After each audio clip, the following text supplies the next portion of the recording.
Good evening, dear friends, and welcome.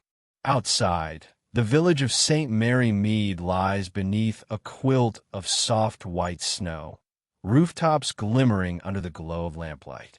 A train's distant whistle drifts through the night, fading into silence as chimneys send up their gentle smoke. Here by the fire, there is warmth, safety, and the comfort of shared company. So settle in with a cup of tea or perhaps cocoa and let the evening unfold. The whistle of the midnight train rose through the frosted air, long and hollow, carrying across the silent fields. Most nights it was a comfort, a familiar sound that marked the passing hours. But this time something was different. A cry, faint yet unmistakable, seemed to follow in its wake near the crossing gate. By morning, the village stirred with unease. Mr. Carroway, the trusted solicitor, had not returned home.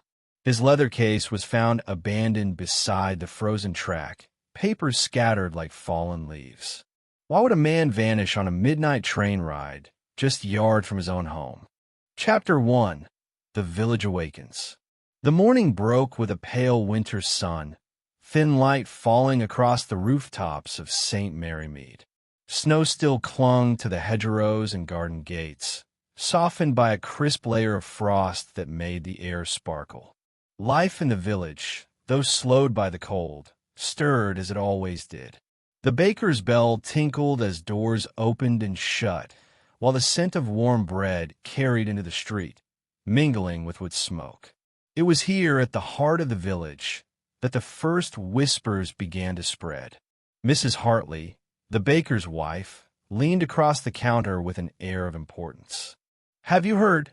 she murmured to a regular customer, lowering her voice only enough to make it seem confidential. "Mr. Carroway never came home last night. They found his case by the railway crossing. But not him, not a trace."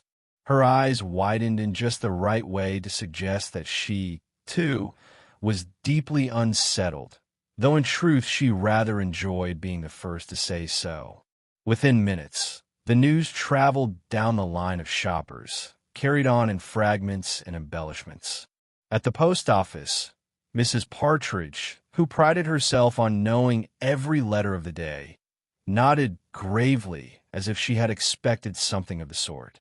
"I always said there was something peculiar about a man who kept such late hours," she confided. "A solicitor, yes, but who needs to be returning on the midnight train? What business was that?" She tapped her parcel with a sharp finger, satisfied that her suspicion had been confirmed. Others were quick to add their own theories. One suggested robbery. Another whispered darkly of debts. A third, rather dramatically, wondered if he had simply run off, abandoning his wife and household. Each voice carried just enough conviction to stir curiosity, but not enough certainty to settle anything. That, after all, was the way of village talk, a patchwork of rumor, half-truths, and imaginings stitched together into a story everyone could share. Meanwhile, at a small window overlooking the lane, Miss Marple sat with her knitting. The needles clicked gently, steady as the ticking of the clock beside her. She made no effort to interrupt the chatter drifting up from the street, nor did she dismiss it. Instead, she listened. To Miss Marple, gossip was rarely idle. It was a thread to be traced, a pattern waiting to emerge. She observed how Mrs. Hartley's tale grew with each retelling, how Mrs. Partridge's suspicions said more about her own mind than about Mr. Carroway, and how, in the midst of exaggeration, tiny kernels of truth might lie hidden. She had known Mr. Carroway for years. A serious man, reserved in manner, but not unkind. He was not given to indulgence, nor to rash decisions. The notion that he might suddenly abandon everything seemed wildly out of character. That, Miss Marple thought, was the first point worth noting. Another was the curious detail of the briefcase. A solicitor's case, left behind at the crossing, that spoke of haste or interruption. Neither seemed ordinary. Outside, the conversations rolled on, gathering speed like a cart rolling downhill. By the time the clock struck 10, nearly every household knew of the disappearance, and nearly every villager had added a touch of their own invention. It was said he had been seen in town earlier in the evening, though no one could agree on where. Some claimed he had been drinking with an old acquaintance. Others insisted he had been working late at the station office. The more uncertain the facts became, the more confidently they were repeated. Miss Marple drew her yarn taut, thoughtful. She had always believed that in every rumor there lived some piece of reality, no matter how small. The trick was to untangle it, to find a slender thread that did not break under questioning. And so she sat, needles clicking softly, ears attuned to the village chorus. For the villagers, it was a morning of delicious speculation. For Miss Marple, it was the beginning of a puzzle. A man had vanished between the station and his own front gate, in a place as small and familiar as St. Mary Mead, where lives intertwined like the branches of the old elms. Such things did not happen without reason. The truth, she felt sure, was there already, murmured in fragments on the lips of her neighbors. All it needed was a patient ear, a sharp eye, and a willingness to listen more carefully than others cared to do. And so, while gossip drifted like smoke through the frosty air, Miss Marple kept her counsel, knitting in silence and thinking. The snow had barely melted from the hedgerows when Miss Marple decided to take a short walk to the station. She moved slowly, her shawl wrapped neatly about her shoulders, and her eyes keen despite her age. Though the villagers were happy to gossip, she preferred to hear things from those who had seen events with their own eyes. The station, quiet in the morning light, offered just such an opportunity. The porter, young Mr. Briggs, was sweeping snow from the platform when she arrived. He looked surprised to see her, though pleased enough for the company. "Cold morning, Miss Marple," he said, tapping the broom against the step. She smiled kindly and agreed, then remarked, almost as if idly, that she had heard the midnight train had passed through with some unusual goings-on. Her tone was light, conversational, but her eyes, sharp behind her spectacles, missed little. Mr. Briggs leaned on his broom, clearly eager to share. I was here, same as always. Most nights that late train runs quiet. Few souls aboard, and those who tend to keep to themselves. But last night, well, I could have sworn I saw a lamp burning in one of the carriages as it rolled past. That's odd, you know. They usually keep them dimmed, near dark that time of night. Miss Marple nodded, as though this were of no great consequence, though she tucked the detail away carefully. Light in a carriage when there ought not to be? It suggested movement, perhaps conversation, at an hour when stillness was expected. "And did you see anyone alight?" she asked gently. The porter shifted, uncertain. "That's the thing, miss. I did. Not here at the platform, mind, but down by the crossing. Clear as day, or as clear as one can in the middle of the night. A figure stepping off, bundled in a coat. Couldn't say who it was, too dark, and I was at a distance. But there was someone, I swear it. Slipped away into the shadows as quick as you like." Miss Marple allowed a pause, giving weight to the words. "Strange, isn't it," she murmured, "how someone might be seen, and yet not truly noticed?" Mr. Briggs nodded, relieved she seemed to believe him. "Others'll say I imagined it, but I didn't. I've worked here long enough to know the difference between a shadow and a man. It wasn't Mr. Carroway, though, I'll say that much. He always wore a bowler hat. This one didn't." As she made her way back through the village lane, Miss Marple found herself considering the conflicting accounts already gathering like snowdrifts. Some villagers insisted they had heard nothing unusual that night, save the familiar whistle of the engine. Others spoke of a faint cry, though whether it came from the crossing, the train, or the wind itself, none could say for certain. And yet here was the porter, steady and sober, claiming without hesitation that someone had stepped down into the dark. It was just the kind of puzzle Miss Marple understood best. People rarely lied outright, but they often failed to see what was before them. A lamp in a carriage, a figure stepping off where no one ought to. These were facts that could be dismissed or forgotten, but together they suggested a story yet untold. She returned home as the church clock struck 11, her knitting still waiting in its basket by the chair. Settling once more in her seat, she let her thoughts drift like smoke, curling and twisting into shapes of possibility. Somewhere between silence and whispers, between shadows and light, the truth was waiting. It was only a matter of listening carefully enough to hear it. Chapter 2: Threads of Suspicion. The Carroway house stood on the edge of the village, a large brick building with ivy clinging stubbornly to its walls despite the frost. Its windows looked stern and proper, much like its late master, and though smoke curled from the chimneys, the place had a chill about it. Miss Marple arrived mid-morning, having taken her time along the snowy lane, and was shown into the front sitting room by a nervous maid who seemed all too glad to escape the atmosphere within. Mrs. Carroway rose to greet her, tall and composed, with a face trained to reveal very little. She wore a dark wool dress, her hair pinned severely, and her voice steady as she offered her guest tea. But steady voices, Miss Marple knew, could conceal the strongest tremors. "I thought it best to pay my respects," Miss Marple said kindly, her knitting bag resting in her lap. "We were all concerned to hear that your husband had not returned." Mrs. Carroway gave a faint smile that never reached her eyes. "Yes, it is a most perplexing business. I am sure there must be some simple explanation. Perhaps a sudden journey he was compelled to take." She spoke quickly, as if rehearsed, and almost before Miss Marple could respond, she added, "He carried important papers with him last night, you know. Legal matters. I dare say they detained him longer than expected." Miss Marple inclined her head, gently probing. "Yes, I heard something about the papers.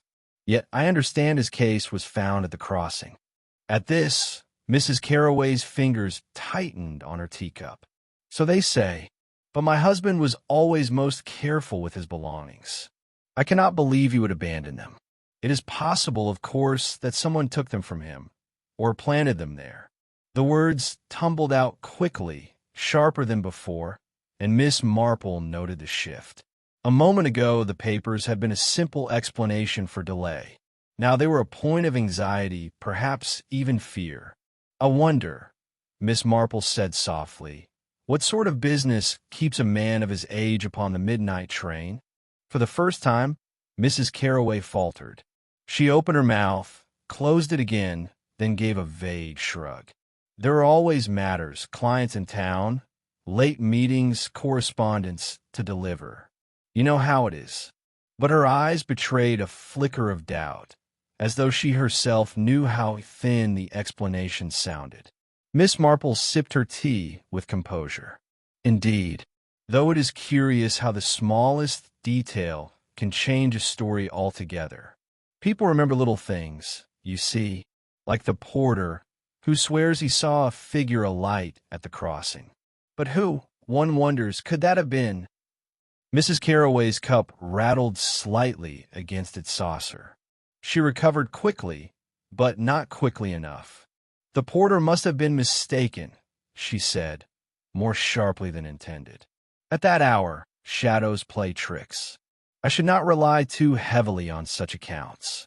Miss Marple only smiled, allowing the silence to stretch. She had no need to contradict. It was often in the effort to deny that people revealed the most. Presently, Mrs. Carroway leaned back, her composure restored. "Forgive me, Miss Marple. This whole affair is most trying. I have had very little sleep, and there is so much to consider. The house, the office, the clients, all depend upon me now." Her tones softened deliberately, as if to move the conversation towards sympathy. But Miss Marple's thoughts lingered on the shifting explanations, the unease beneath the polished exterior. A woman may be skilled in propriety, yet even the most carefully arranged words can betray the truth when pressed ever so gently. When she left, the maid saw her out again, eyes wide with worry. "He wasn't himself, ma'am. Not these past weeks," the girl whispered quickly at the door. "Stayed out late, always restless." And she stopped abruptly, glancing toward the stairs, and shook her head. "Best not to say." Miss Marple patted her arm kindly. "Thank you, my dear. Sometimes the things left unsaid are the most telling of all." As she walked back toward the village, snow crunching beneath her boots, Miss Marple reflected on the morning. Mrs. Carroway had maintained her composure well, but in every answer she had shifted ground, like a person trying to cover too many tracks at once. One could never be certain what was truth and what was invention, but inconsistencies had a way of pointing the path. And Miss Marple, as always, intended to follow it. The level crossing lay just beyond the edge of the village, where the fields met the railway line. By day it seemed ordinary enough, gates, gravel, and the steady rails gleaming faintly under frost. But by night it held a lonely air, especially in winter, when the lamps glowed dim and the silence pressed close. It was here that Tom Jarvis kept his watch. He had tended the crossing for nearly 20 years, a quiet man who asked little of the world, but punctual trains and peace at his post. Miss Marple, walking with measured steps, found him leaning on the gate late that afternoon. The snow had been cleared from the path, though patches of ice lingered. Jarvis touched his cap politely, his lined face wary. She greeted him warmly, remarking on the cold, the lateness of the season, and the train that had passed in the night. Her words were mild, her manner almost casual, yet her gaze never left his. Jarvis shifted uncomfortably, as if weighing the wisdom of speaking. At last, in a voice roughened by years of smoke and wind, he said, "I saw something, miss. Near the tracks. 2 shadows, plain as anything. One taller, one shorter, moving together, close by the crossing." Miss Marple inclined her head, encouraging without pressing. "At what time was this, do you recall?" He rubbed his hands together, staring at the rails as if they might answer for him. "Just after the whistle, when the midnight train had passed. Couldn't mistake it. The taller one carried himself stiff, straight-backed. The other moved quicker, nervous-like. They lingered a moment, then were gone. Slipped into the dark." She let the silence settle. "And you did not recognize either?" Jarvis shook his head slowly. "Too dark. Just shapes against the snow." But his voice faltered, and he glanced away toward the hedges. "They weren't natural, miss. Something about the way they moved. Not travelers, not ordinary folk about their business. As if one followed the other, or drove him on." A crow called harshly from a distant tree, and Jarvis startled slightly, betraying the tension he had tried to hide. Miss Marple's eyes softened. "It must have unsettled you," she said gently. He gave a short nod. "I've seen men cut across here, drunk after the inn, or lads daring each other, but this was different. I'd swear it. Yet when I told the inspector, he said I imagined it. 'Shadows,' he said, but I know what I saw. 2 figures, clear as day, and one never came back." Miss Marple placed a gloved hand lightly on the gate. "Sometimes witnesses see more than they realize," she murmured. "And sometimes they see enough to unsettle others." Jarvis's eyes darted toward her, troubled. For a moment, it seemed he might say more, but the words stayed locked behind his lips. Whatever else he knew, or feared, remained unspoken. He tightened his grip on the wood, knuckles white, and turned away. Miss Marple thanked him kindly and walked on, her mind turning over his account. 2 figures, one taller, one shorter. It fitted too neatly with other fragments already in her keeping. The missing man, the lighted carriage, the abandoned case. And yet, as she reflected, Jarvis's reluctance spoke as loudly as his words. He had seen something that troubled him deeply, but whether it was fear for himself or fear of what he knew, she could not yet tell. The wind cut across the fields as she made her way back, carrying the faint echo of distant rails. In the village, talk would go on with all its color and invention. But here, at the lonely crossing, truth and shadow had stood side by side. And Miss Marple knew that some witnesses speak less than they know, especially when silence feels safer than speech. Chapter 3. Clues in Plain Sight. The briefcase sat upon the vicar's sturdy oak desk, its brass clasps dulled with age, its leather worn smooth by years of steady use. It was, in every sense, the practical tool of a solicitor, a man accustomed to order, routine, and respectability. And yet, as Miss Marple's careful hands turned the clasps and lifted the lid, the air in the room seemed to shift. What should have been reassuringly ordinary had now become a riddle. Inside lay a neat sheaf of papers, bound with twine and marked with the solicitor's precise hand. Miss Marple adjusted her spectacles and began to sort through them. The pages were contracts, deeds, and agreements, land transfers, tenancy renewals, the sort of documentation Mr. Carroway was known to handle with quiet efficiency. But as she examined the contents more closely, a pattern emerged. Each concerned property that bordered the railway. She set aside one page and studied it again. A modest cottage sold the previous year to a man from London.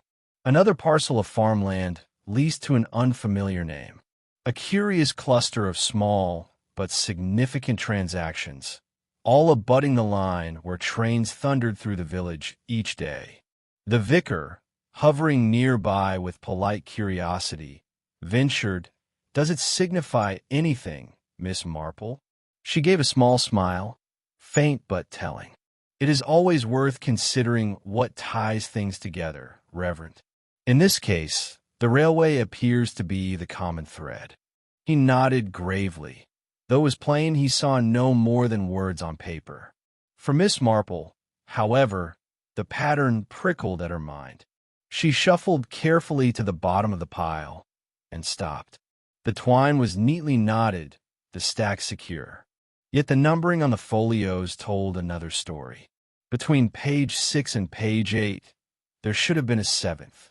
A missing sheet. She held the stack aloft with practiced delicacy. "Do you see, Reverend? One contract is not here. That is curious, is it not?" Mr. Carroway was not a careless man. The vicar frowned, bending closer. Perhaps it slipped elsewhere in the case, but a thorough search yielded nothing. The lining was intact, the corners free of stray folds. No, the document had been removed deliberately. Miss Marple rested her fingers lightly upon the empty briefcase. "It is an old habit of mine," she said almost conversationally, "to attend as much to what is missing as to what is present. A missing stitch in one's knitting will unravel a whole pattern if left unattended.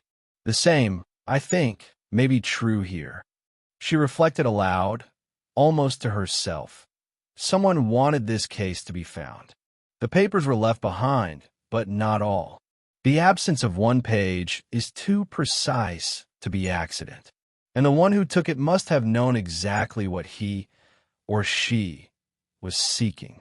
The vicar shifted uncomfortably, aware that the conversation had crossed into darker waters. And what sort of paper might that be? Miss Marple's eyes, pale and bright, fixed briefly on the flicker of the firelight. The one most valuable, naturally. Perhaps a contract involving rights of land along the railway. Perhaps something someone would prefer hidden. Whatever it was enough to risk a man's disappearance. The vicar drew in a slow breath. then the briefcase is not merely a clue, it is a warning. Miss Marple folded the stack neatly once more, her fingers as steady as if she were arranging skeins of yarn. A warning, yes, but also an invitation. If we find what is missing, we may very well find what became of poor Mr. Carroway. Her gaze returned to the briefcase, resting innocently upon the desk, its contents seemingly mundane. Yet she knew with the certainty of long habit, it is often what is absent that speaks loudest, if one only has the patience to listen. The station at St. Mary Mead was never a place of great bustle. Most days saw only a handful of passengers, shoppers bound for the market town, clerks returning home from their offices, and the occasional visitor with a suitcase and an uncertain air. By evening, the platforms lay quiet, the lamps casting soft pools of light upon the frosted boards, and only the sigh of wind through the telegraph wires broke the silence. On such a morning, Miss Marple paid a call to Mr. Pritchard, the station master.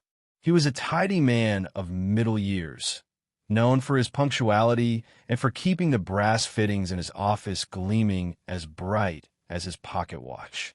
He greeted her politely, if somewhat guardedly, for he sensed already that her questions would not be confined to the usual talk of timetables and weather. "Midnight trains don't often bring much custom," he remarked, settling into the worn chair behind his desk. "Mostly postal bags and an odd fellow or two traveling up to London. But last week, just a few days before all this unpleasantness, a man did stop in to ask me about that very train." Miss Marple tilted her head slightly, her knitting needles clicking quietly in her lap, as though to encourage him along. "Did he indeed? And what sort of man was he?" The station master frowned, rubbing the edge of his spectacles with a folded handkerchief. "That's the curious part, ma'am. I couldn't rightly place him. Not tall, not short, neither here nor there, you might say. Coat was dark, hat pulled down a bit. Voice plain enough. Nothing remarkable, really. Except," he paused, leaning back as though embarrassed to admit the triviality. "Except," Miss Marple prompted gently. "Well, it was his shoes," Mr. Pritchard said at last. "Polished like glass, they were. You don't see that much nowadays, not with the sort that tramp about stations. But his, shining black, not a scuff on them. I remember thinking they must have been shined that very morning." Miss Marple gave a small, knowing nod. Sometimes, Mr. Pritchard, is the smallest detail that clings to memory, while faces and voices drift away. Shoes, after all, cannot disguise themselves so easily. The station master looked relieved, as if the recollection had at last found some worth. He asked after the midnight train, whether it ran on time, and if it stopped at the level crossing. I told him, as is the truth, that the train does not stop there, only slows enough to let off bags for the post. He nodded, thanked me, and went on his way. I never saw him again. Miss Marple's eyes grew thoughtful. A man concerned about whether a train might halt where it never did, and yet careful enough to draw no attention to himself beyond the brightness of his shoes. She let her needles rest a moment. "You're certain, Mr. Pritchard, that he spoke of the level crossing?" "As certain as I sit here," he affirmed. "Odd thing to ask, I thought at the time, but I brushed it off. Now, well, it weighs on me." "Quite natural," she said kindly. "We often overlook what seems unimportant, until the pattern reveals itself later." The station master sighed, as though unburdened. Miss Marple thanked him and rose, her knitting tucked neatly away. As she stepped out into the wintry air, the image of those gleaming shoes lingered in her mind. An unremarkable man had gone to some trouble to seem ordinary, yet had left behind a glint of polish, a detail bright enough to shine through the fog of memory. And for Miss Marple, such small gleams often lit the path toward truth. Chapter 4. Village Shadows. The vicarage drawing-room was filled with the gentle scent of freshly baked scones and the faint trace of lavender polish from the sideboard. Mrs. Weatherby, the vicar's wife, presided over her tea table with practiced ease, her plump hands moving gracefully between the pot, the cups, and the plate of shortbread. Miss Marple, seated comfortably near the fire, took her tea with a small splash of milk, knitting bag resting neatly at her feet. It was the kind of afternoon scene that seemed to belong only to the village. The steady tick of the clock, the crackle of the hearth, and the murmur of voices carrying secrets wrapped in politeness. "It is such a dreadful thing," Mrs. Weatherby began, her tone equal parts sympathy and relish. "Poor Mr. Carroway. Vanished, and in such strange circumstances. Though," she added, lowering her voice just slightly, "one cannot help but wonder if the truth is quite as simple as a man losing his way on a frosty night." Miss Marple nodded gently, encouraging the flow. In her experience, gossip, when poured out with tea, often contained a kernel worth keeping. Mrs. Weatherby leaned closer, her eyes gleaming with the quiet thrill of disclosure. "You know, there are some in the parish who did not think as highly of Mr. Carroway as the general appearance might suggest. Of course, he was respectable, punctual in church, generous with the harvest fund, but money matters are such delicate things. And I have heard whispers, more than once, that certain clients of his were left, shall we say, dissatisfied." Indeed, Miss Marple's tone was mild, but her mind pricked up at once. "Oh, nothing ever proven, you understand," Mrs. Weatherby went on quickly, as though anxious to absolve herself of blame in repeating it. "But Mrs. Trevelyan swore her lease renewal left her paying more than the neighbors, though Mr. Carroway insisted it was all in the contract. And the Simmons family, they muttered about land valuations that never seemed to match the true worth. Of course, these things are always difficult to pin down, aren't they? But it does create a certain impression." Miss Marple took a delicate sip of tea, her eyes thoughtful. In villages, reputations often gleamed brighter than reality, but tarnish, once revealed, had a way of spreading quickly. Mrs. Weatherby, pleased to have found such an attentive listener, pressed on. "Then, too, there was that matter of Mr. Carroway's dealings in the next parish. Some said he had a hand in arranging land for the railway company. Quietly, you know, so that parcels were sold before prices rose. A clever man, if true. But cleverness, Miss Marple, can sometimes shade into cunning." "Quite so," Miss Marple murmured. A pause settled as she reached for a scone, spreading it with strawberry jam. The domestic comfort of the moment contrasted sharply with the unsettling picture beginning to form. A man once thought upright now appeared layered with shadows.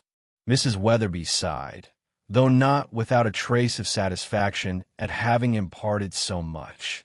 "It is a lesson, don't you think, that even those who appear most respectable may keep corners of themselves hidden away? It makes one wonder, in times like these, who truly knew Mr. Carroway at all." Miss Marple smiled faintly, her needles clicking softly as she returned to her knitting. "Every village saint, dear Mrs. Weatherby, has a shadowed past. It is only a question of how deep that shadow runs, and whom it touches." The words lingered in the cozy room, mingling with the steam of the teapot and the golden light of the fire, as if the shadows of one man's secrets had slipped in to sit quietly among them. The afternoon sun lay pale across the lane, glinting on the frosted hedges as Miss Marple strolled at her usual unhurried pace. She liked, on such days, to pause and speak with whomever she happened upon. The most ordinary conversations, in her long experience, often revealed more than a dozen official inquiries. And so it was she encountered Mrs. Price, the grocer's wife, standing at her gate with a basket of washing balanced neatly on her hip. "Oh, Miss Marple," Mrs. Price called cheerfully. "Have you heard the latest? Terrible about poor Mr. Carroway, isn't it? They say no sign of him at all. Only his case left by the line. Well, he was never one for late hours, not really. Still, I suppose he must have had his reasons." Miss Marple stopped, her expression kindly, though her eyes sharpened almost imperceptibly. "Indeed, Mrs. Price. You knew him well, I think." "As well as anyone might," Mrs. Price replied, adjusting her basket. "He did our lease papers once, oh, years ago. Always struck me as a bit stiff, but solid enough. And yet, when one thinks of it now, well, I dare say he was cleverer than most gave him credit for." The little word slipped out lightly, tucked into a stream of chatter, but Miss Marple's ear caught it at once. "Was," spoken with the easy certainty of finality, as if Mr. Carroway's death were no longer a matter of speculation, but of fact.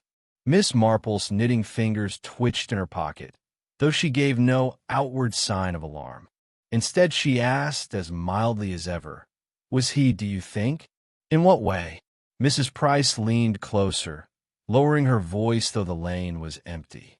"Well, there are dealings, I couldn't possibly say how I know, only that I heard from someone who would. He had his hand in more than leases, you see. Some say he advised certain parties how to move their land at just the right moment. Quite the head for figures, they say. That's how men like him prosper, isn't it?" Miss Marple listened, nodding with patient sympathy. All the while she turned the slip of the tongue over in her mind. Most villagers still spoke of Mr. Carroway in the present, clinging to the hope of explanation, rescue, or return. Only someone with knowledge, or conviction, spoke in the past tense so easily. She let the conversation drift towards safer ground, discussing the weather, the frost upon the cabbages, and the vicar's upcoming sermon. But as she bade Mrs. Price good day and walked on toward the green, her mind remained on that single word, as bright and dangerous as a dropped stitch in plain knitting. It was not proof, of course. Words tumbled carelessly when neighbors spoke at gates. But in Miss Marple's long habit of listening, such slips often marked the place where certainty lay hidden. The question was, how did Mrs. Price come by that certainty? Had she overheard more than she admitted, or had someone confided what should not yet be known? As the church clock chimed 4 across the frosty air, Miss Marple tucked the thought neatly away, just as she would a note slipped between the pages of a book. She would recall it when the time came, for in village life, it was often what slipped out in comfort that betrayed the deepest knowledge of all. Chapter 5. Narrowing the Circle. Miss Marple returned to the vicarage that morning with the briefcase still in her thoughts. The missing document, though physically absent, seemed to cast a shadow over every conversation she had had since the discovery. She spread the remaining papers across the table, smoothing each one with care, as if the rhythm of her fingers might coax the truth from their silent surfaces. Each contract told a simple story of land transfers, leases, and boundaries, but in their pattern lay a larger tale. The railway cut across a swath of the village that had, until now, been modest farmland. A handful of plots adjoining the line had recently changed hands, quietly enough that few villagers noticed, though enough to make a substantial profit when development became possible. The missing page likely contained the key to one crucial parcel. Whoever controlled it, or knew its true worth, stood to gain considerably. Miss Marple pondered the implications. In small communities, opportunity often bred motives as subtle as the winding lanes themselves. The solicitor had been entrusted with sensitive dealings. He knew the intricacies of who would benefit and who would lose. To remove him from the scene, even temporarily, would allow someone to act with less scrutiny. She reflected on the villagers she had spoken with. Mrs. Carroway, composed though she seemed, had her own reason to worry if her husband had made a misstep or attracted unwanted attention. Then there was the station master's memory of the polished shoes, the crossing keeper's shadows, and the casual past tense slip for Mrs. Price. Each detail hinted at connections beyond mere chance. The missing land document had created ripples that touched every household near the line. Miss Marple sorted the papers again, noting one contract in particular. It involved a small meadow directly adjacent to the crossing, a property neither large nor remarkable to the untrained eye, but pivotal in its location. In capable hands, it could be developed for a railway siding or a small warehouse, something that would line the pockets of those with foresight. Whoever knew, its potential would see more than the rest. Whoever feared discovery would be motivated to act in secrecy. The thought brought a quiet smile to Miss Marple's face. Motives often reveal themselves not in grand gestures, but in the subtle alignment of interest, risk, and opportunity. Money, yes, but also reputation, influence, and the protection of one's social position. In a village such as St. Mary Mead, where everyone's life touched everyone else's, these motives intertwined like ivy along a garden wall, easy to overlook until they became impossible to ignore. As she placed the last sheet carefully back into the briefcase, her mind traced possible scenarios. Could someone have intercepted the missing document deliberately, intending to manipulate events? Had Mr. Carroway stumbled upon knowledge too sensitive, and thus found himself removed from the equation? Or was the vanishing accidental, a misstep magnified by circumstance? She leaned back, knitting bag at her side, letting the quiet of the vicarage settle around her. Patterns were forming, not yet clear in every detail, but unmistakable in outline. Behind the disappearance lay gain, financial, yes, but also social and personal. Someone had acted, or planned to act, guided by the promise of advantage and the fear of exposure. The missing page, the vanished solicitor, and the shadows observed by vigilant eyes now pointed toward a circle of people whose lives intersected with the railway, the land, and one another. Miss Marple tapped her needles thoughtfully against the basket. The motives were laid bare, waiting for the right questions to be asked and the right moments to be observed. And in villages like this, those who acted quietly often revealed themselves through the smallest slip, the softest hint, or the gentle echo of opportunity missed or grasped. The evening air was crisp as dusk settled over St. Mary Mead, casting long shadows across the cobblestones and hedges. Miss Marple was tending her knitting by the window when a hesitant knock came at the door. She rose slowly, smoothing her shawl, and opened it to reveal a young maid, her hands trembling and her eyes wide with apprehension. The girl's uniform was modest, and she clutched a small bundle of laundry as though it offered comfort against the unease pressing at her chest. "Oh, Miss Marple," the maid whispered, her voice barely carrying above the fading light. I thought I ought to tell someone, but I am afraid of saying too much." Miss Marple gestured gently toward a chair near the fire. "Come in, child. You need not fear here. Speak freely, and I shall listen with care." The girl stepped inside, hesitating only for a moment before settling into the chair, her gaze flickering toward the flames. "I was near Mr. Carroway's house last night," she began, voice quivering. I was collecting a few things I'd forgotten for the evening chores, and I saw someone. I don't know who exactly, but they were moving near the side of the house, near the hedge that runs along the back. I thought perhaps it was the gardener or a neighbor, but it was too quiet, and they weren't speaking to anyone. It felt deliberate.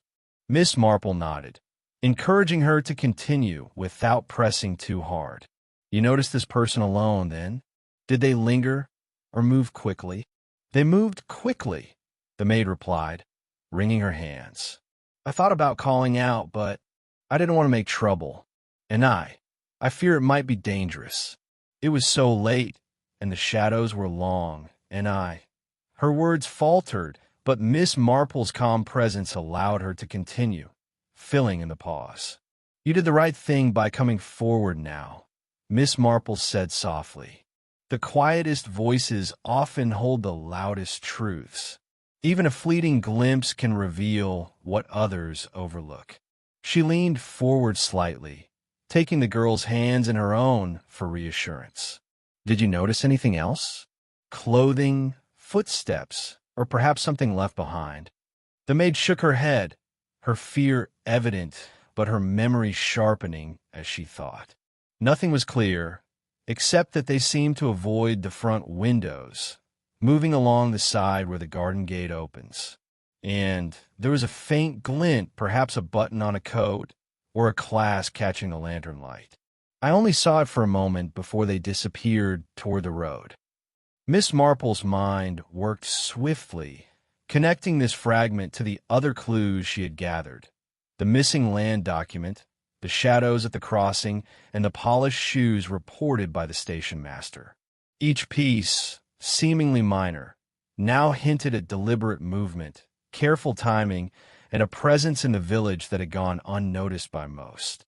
You have been very brave to tell me this, Miss Marple said as she rose, guiding the girl gently toward the door. Your observation, though small in your eyes, may help uncover what happened that night. Remember, even those who move in shadows leave traces, and careful attention can bring the truth to light. As the maid departed, Miss Marple returned to her knitting, the rhythmic click of the needles echoing her thoughts. The anonymous figure at dusk, moving near the solicitor's house, added a vital link to the chain of events she had begun to unravel. In St. Mary Mead, it was often the timid or overlooked who held the key to understanding, and tonight, a quiet voice had whispered a loud truth indeed. Chapter 6. Closing in. The vicarage afternoon sun slanted through frost-streaked windows as Miss Marple sat with a small stack of letters spread before her. The envelope edges were crisp, the handwriting familiar, though the contents were far from comforting. Each letter, dated over the past week, detailed Mr. Carroway's appointments, social calls, and minor errands. At first glance, they appeared innocuous, a chronicle of a solicitor's routine. Yet when compared with Mrs. Carroway's account, a troubling discrepancy emerged. Earlier in the week, Mrs. Carroway had spoken with calm composure, asserting that her husband had been called away on urgent business in the neighboring town on the evening of his disappearance. She had described the engagements with such precision, names, addresses, times, that one might have believed her entirely. But the letters painted a different picture. They placed Mr. Carroway firmly at home until late in the evening, his correspondence routine and his movements predictable. The claim of business travel, once accepted at face value, now began to fray at the edges. Miss Marple's fingers hovered over the correspondence, not out of hesitation, but out of habit. Lies, she reflected, are rarely maintained perfectly. The slightest inconsistency can be a thread that unravels the entire story. A slip in timing, a misstatement of location, or an omitted detail often reveals more than overt confession ever could. In the quiet of the vicarage, she traced each letter, noting postmarks, the direction of ink flow, and minor annotations. Nothing had been fabricated in the letters themselves, yet they spoke volumes against the alibi. The widow, she considered, had been careful, measured, and composed in her speech. But care cannot erase evidence, and the weight of tangible proof often contradicts even the most polished statements. Miss Marple recalled the fleeting unease in Mrs. Carroway's eyes during their earlier meeting, a moment so brief it could have been dismissed. Now, with the letters before her, It suggested more than mere fatigue or worry. It hinted at a need to mask the truth, however gently, however convincingly. She laid the letters side by side with her knitting basket at hand, letting the rhythm of her fingers match the rhythm of her thoughts. Outside, the faint call of the church clock marked the passing hours, steady and deliberate. Miss Marple considered how, in a village where everyone knew everyone else, even minor deceptions were liable to surface. The alibi, once seemingly airtight, had weakened under the patient scrutiny of evidence and observation. "What lies conceal?" she murmured softly to herself. "Truth waits beneath. And truth, once uncovered, cannot easily be replaced by artifice." Her eyes flicked up at the frosted window panes, as if searching for the missing solicitor himself, or perhaps for the shadow of the one who had misled. For a long moment, she reflected on human nature, how fear, ambition, or desperation could prompt deception, and how carefully cultivated appearances often concealed profound realities. The widow's composure, once admirable, now seemed a mask, concealing motives that may have intertwined with both love and self-interest, perhaps even with the unseen hand that guided Mr. Carroway's disappearance. Miss Marple rose quietly, gathering the letters. Each had served its purpose, providing a glimpse of timing and truth, revealing what the spoken word had sought to obscure. In the gentle warmth of the vicarage, among the ticking clock and the aroma of tea, one fact stood clear: the alibi could not withstand evidence. When lies unravel, the truth waits beneath, and in St. Mary Mead, beneath the polite facades, the truth was stirring, ready to be discovered. The level crossing lay silent under a sky streaked with faint silver clouds, the moonlight glinting on frost that coated the rails and gravel. Miss Marple moved deliberately along the edge of the track, her coat drawn tight and her lantern casting a soft, flickering glow across the snow-dusted ground. In the hush of the night, every sound, the distant whistle of an owl, the soft crunch of her boots, even the faint creak of the crossing gates, seemed amplified, yet comforting in its rhythm. Here, in the quiet, she felt closer to the truth than in any daytime inquiry. She paused near the point where the porter had first seen the shadowy figures, crouching slightly to examine the frozen earth. Her eyes, sharp behind her spectacles, swept methodically across the tracks. It was a place that had seemed ordinary by day, mundane even, but now it bristled with the potential for hidden stories. And then she saw it, a small black button lying incongruously against the white frost. She picked it up, noting its fine stitching and polished surface. Expensive, clearly not part of the workaday coats of villagers, yet unfamiliar in any other way. It had the air of someone accustomed to finer clothing, someone who did not belong entirely in St. Mary Mead. Miss Marple held it lightly in her gloved hand, turning it over as her mind pieced together the implications. A missing button, torn perhaps in haste or struggle, suggested proximity to the crossing at the very hour of the disappearance. Whoever had lost it had been present, and had worn attire unlike that of ordinary villagers. Her thoughts drifted to the earlier testimonies, the shadowy figures observed by the crossing keeper, the polished shoes remembered by the station master, the missing document. The button was another link in the chain, small but telling, a single fragment that hinted at a larger presence, something deliberate. She stood and let her lantern swing slightly, casting dancing light across the rails. In the darkness, shapes and shadows played tricks on the eye, yet nothing deceived Miss Marple. She moved slowly along the edge of the platform, noting impressions in the snow and small disturbances in the gravel. Every detail became a clue, every quiet sound a potential signal. The night air was crisp, carrying the faint scent of pine and smoke from distant chimneys. And in that stillness, she realized how the night held secrets that daylight often concealed. During the day, a casual walk along the tracks would reveal nothing beyond the ordinary. But in this quiet hour, each footprint, each subtle mark, and now the single, out-of-place button told a story waiting to be interpreted. Miss Marple pocketed the button carefully and surveyed the crossing once more, her eyes tracing the path that the figures might have taken, noting every tree, gatepost, and shadow. She could imagine the scene replayed in her mind. The lamp from the carriage, a figure stepping down, the brief encounter at the crossing, and the unseen hand that guided events thereafter.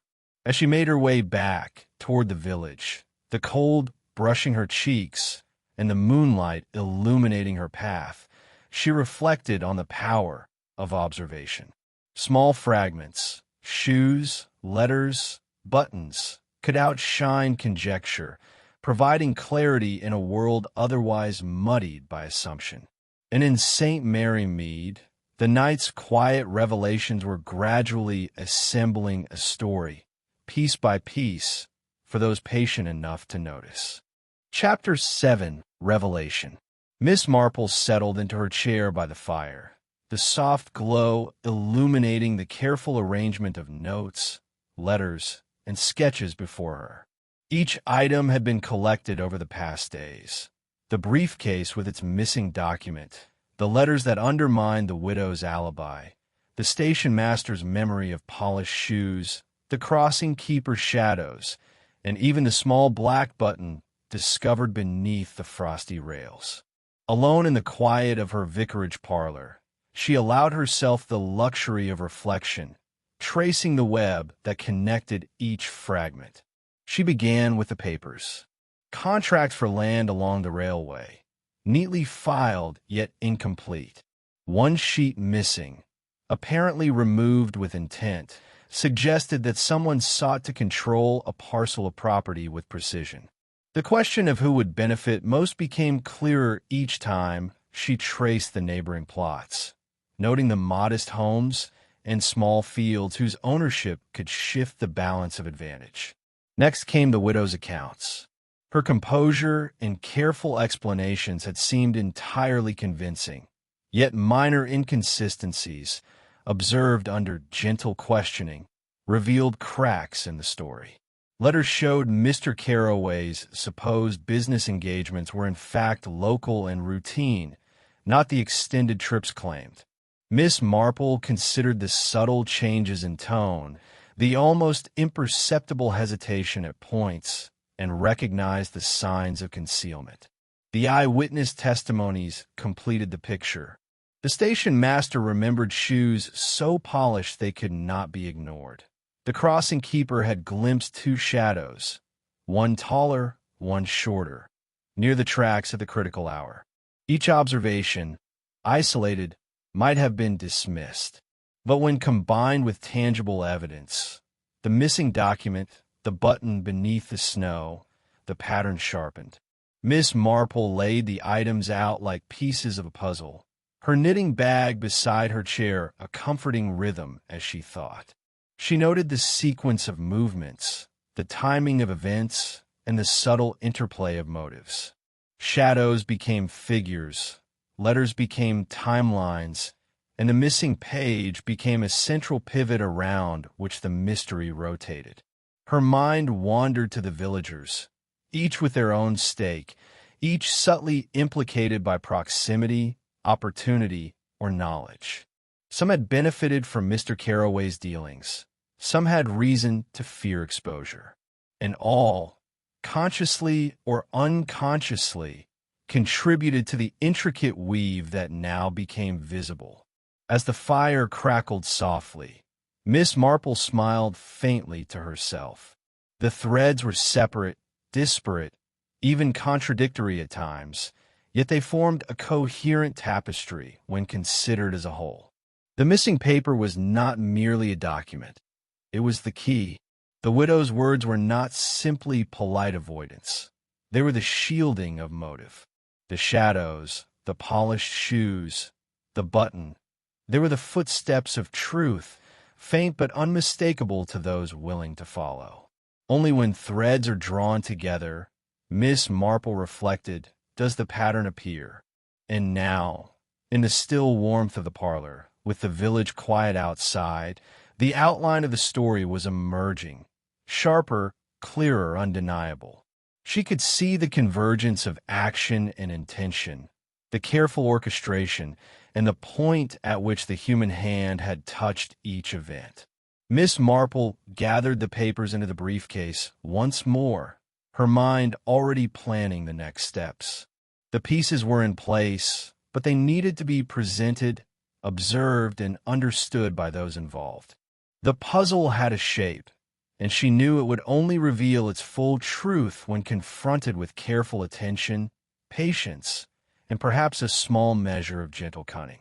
The village clock struck midnight as Miss Marple made her way to the small drawing room where the few remaining villagers had gathered, summoned quietly to hear what she had discovered. The firelight danced across the walls, casting long, familiar shadows, and the atmosphere was hushed with anticipation. Each person present knew that the truth, long hidden beneath layers of routine and rumor, was about to be revealed. Miss Marple began with a calm voice, unhurried but precise. We have collected a series of small, seemingly unrelated details over the past days. A missing document, letters that contradicted statements, a button found near the railway, shadows glimpsed at the crossing, and, of course, a gentleman whose shoes shone too brightly to belong to our village. Her eyes swept the room, drawing quiet attention. She paused, letting the weight of the observation settle. All these threads, when drawn together, point to one conclusion. Mr. Carroway did not simply vanish. He was intercepted, lured from the midnight train by someone who knew both his habits and the value of what he carried. A soft murmur passed among the listeners, and Miss Marple continued, steady and deliberate. The polished shoes belonged to Mr. Langford, a man from the neighboring town, who had recently taken an interest in the lands adjoining the railway. His motive was clear. The missing document detailed a parcel of land that would be highly profitable once development began. He feared that if Mr. Carroway retained knowledge of it, or if the document fell into someone else's hands, his advantage would be lost. She gestured slightly toward the window, as if to evoke the silent crossing outside. On the night in question, Mr. Langford waited for the train, intercepted Mr. Carroway as he disembarked, and, in the briefest of struggles, removed the papers he coveted. Tragically, the solicitor was killed, and the body concealed in a location now known only to him. The button found in the snow, the shadows observed by the crossing keeper, and the polished shoes are all traces of his presence, small but telling. Her listeners absorbed the account with varying degrees of shock, relief, and fascination. Even the widow sat quietly, her face composed but tinged with unease, as she recognized how closely the truth now embraced every detail she had tried to navigate. Miss Marple's voice softened as she concluded. Every crime leaves a trail, if one knows where to look. It is rarely the large, obvious actions that reveal the truth. It is the small, patient observations, a slip of language, an overlooked shadow, a fragment of clothing. These are the whispers of reality, speaking quietly, waiting for someone attentive enough to listen. She paused, letting her words linger in the firelit room. And now, thanks to those observations and the patient piecing together of facts, we understand what happened to Mr. Carroway, who benefited and why. The mystery, once clouded by distance and speculation, has been illuminated by careful attention and reason. A gentle quiet followed, punctuated only by the crackle of the fire.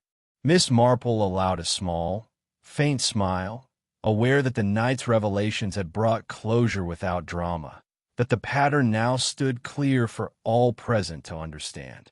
In St. Mary Mead, as always, truth had its own measured way of emerging, through patience, observation, and the persistent notice of the smallest details. Chapter 8. Justice and Reflection.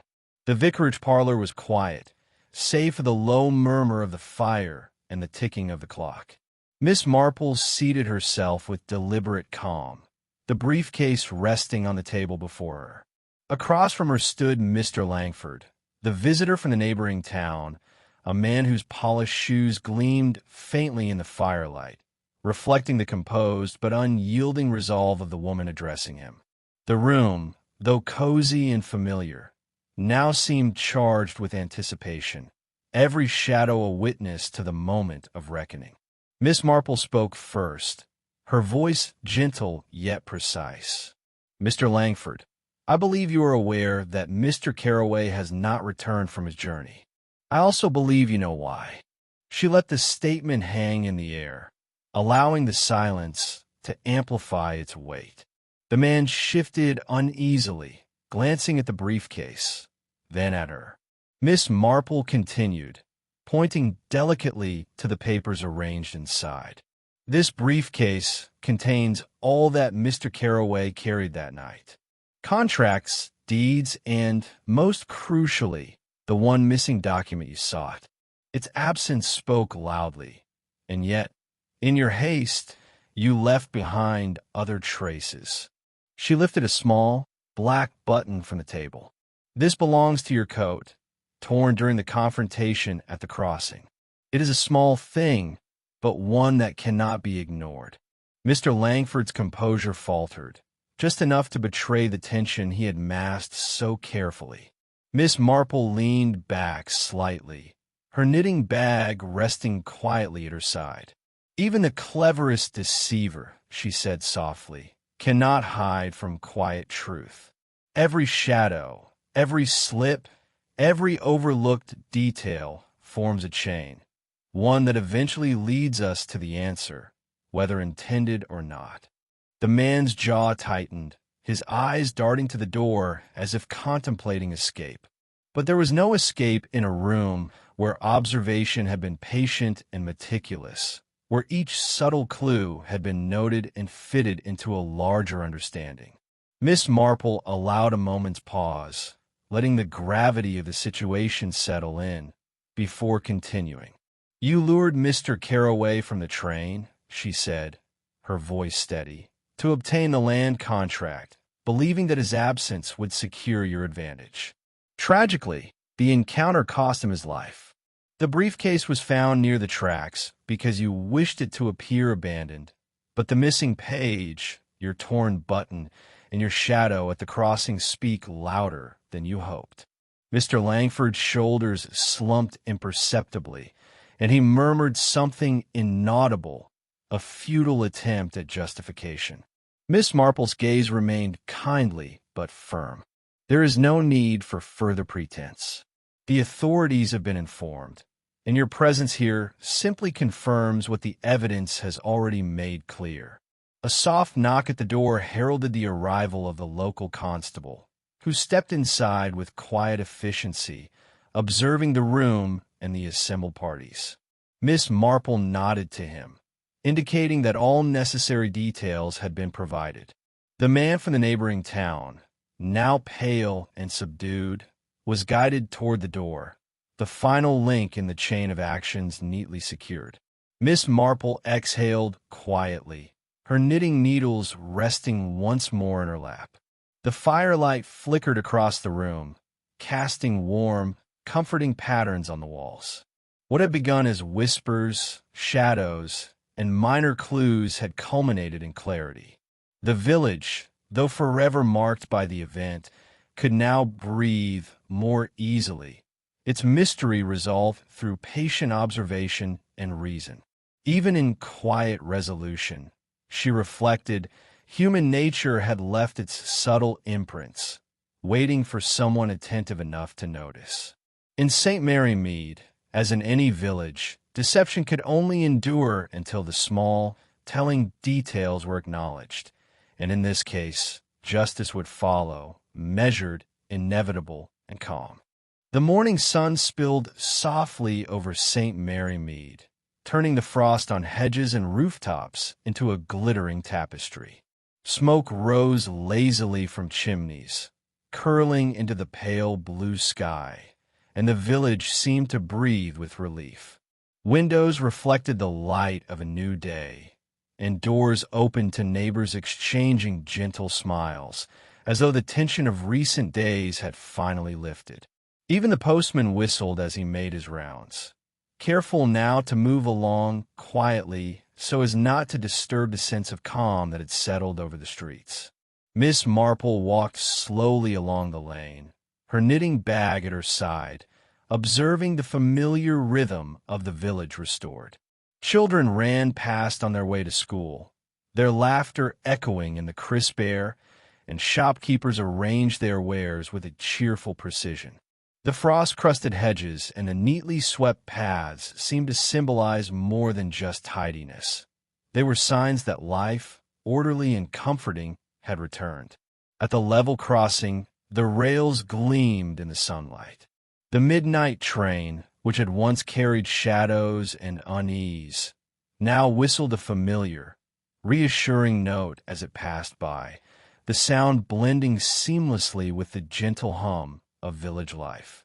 Villagers paused to watch it pass, untroubled, noting only the rhythm of its wheels and the soft puff of steam. The same place that had been a scene of anxiety now felt ordinary, almost tender, as if the night itself had agreed to release its secrets to the daylight.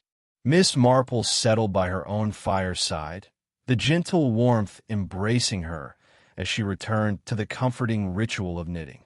Her needles moved with familiar rhythm, the soft click-click a counterpoint to the quiet of the morning. She reflected briefly on the events that had passed, the letters, the shadows, the missing paper, and the small button that had unraveled the story. Each fragment had contributed to clarity, and now, with the mystery resolved, she could allow herself the small pleasure of reflection, accompanied by the aroma of tea and the soft crackle of the hearth. Neighbors passed her window, offering smiles and greetings, the shared experience of relief lingering in their gestures. The village had survived its moment of uncertainty, and the calm had returned not only to the streets but to hearts and minds. There was a gentle satisfaction in knowing that life, with all its quiet rhythms and unspoken stories, continued uninterrupted by fear. Miss Marple's eyes softened as she considered the subtle lessons of the past days. In every small detail, in every overlooked sign, the village had offered hints, waiting for patience and careful attention to uncover them. And in uncovering them, she had helped restore more than justice. She had helped restore confidence, peace, and a renewed sense of connection among neighbors. As the day unfolded, the village hummed with ordinary life once more. The frost sparkled, the bells chimed, and the midnight train would continue its rounds, carrying both passengers and memory, yet now nothing to disturb the calm. Every ending, Miss Marple mused, was but a return to peace, until the next secret stirred somewhere in quiet St. Mary Mead. As the evening settles once more over St. Mary Mead, the village breathes a gentle sigh of relief. Chimneys curl their smoke lazily into the sky, lights glow warmly behind frosted windows, and the familiar rhythm of life resumes. Tea brewed carefully, knitting needles clicking, whispers of gossip floating between neighbors. The events of the past days, once shrouded in tension and uncertainty, now lie behind, leaving only lessons and quiet reflection. Miss Marple sits by her fire, her knitting resting comfortably in her lap, contemplating the subtle ways in which truth reveals itself. Often, she muses, it is not the grand gestures but the smallest details, a slip of the tongue, a misplaced item, a shadow in the night, that carry the answers we seek. Observant eyes, patience, and gentle curiosity are what uncover the hidden stories woven into everyday life.